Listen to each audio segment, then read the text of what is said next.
Hello, Texas State University graduates. Yes, I am the host of ABC's What Would You Do? But today it's all about what you have already done.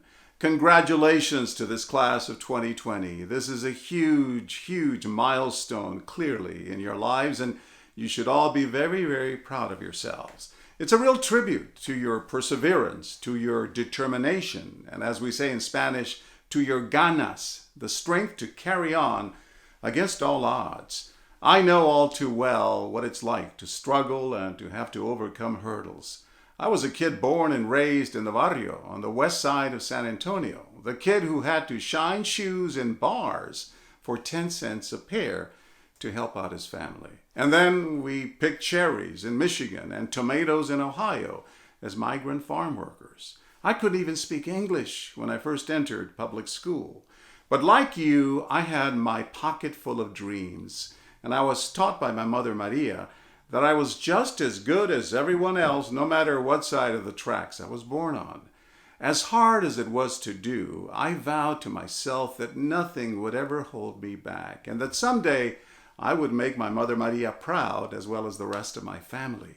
In fact, my very first semester in college was right there at Texas State, and it wasn't easy. Like many of you, I needed a lot of help from my family, friends, loans, grants, work study, and a federal government anti-poverty program called Upward Bound. I wouldn't be the man I am today if it had not been for all those helping hands. And yet, I'm even more impressed and more proud of your class in particular because you have had it tougher than the rest of us.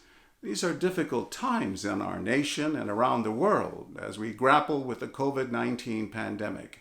And yet somehow through it all, you have managed to barrel through this past year. Of course, you deserve to bask in the glory of your achievements and that beautiful diploma. But when this well-deserved celebration is over, I want you to remember what this pandemic has taught us. And that is that the people who have been hit the hardest by this vicious virus are the folks who have the least, people of color, and folks who live under the poverty line, on the fringes of society, the undocumented, the folks who are marginalized in our society. And yet, they are the ones who very often are doing America's toughest, dirtiest jobs with the least protection, with little or no health care. They can't work out of their home office. They don't have one. Those of us lucky enough to have gotten a college education and eventually good jobs should try as much as we can to practice the lessons that we've learned doing my show, What Would You Do? And that is to go forward with compassion and empathy in your hearts. Put yourselves in the shoes of those who are less fortunate.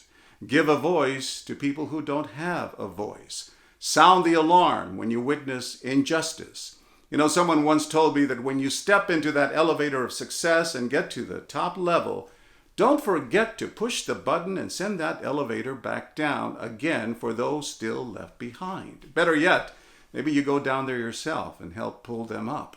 And another bit of advice, those of you who are first-generation college graduates like I was, make sure you go back to your families, back to your communities, and inspire the younger folks who need encouragement. Offer them guidance and support, reminding them that if you could make it, then of course, so can they. As you embark on your careers, especially during these trying times, you're going to need to stay positive. You're going to have to work even harder to get noticed and to make a name for yourselves.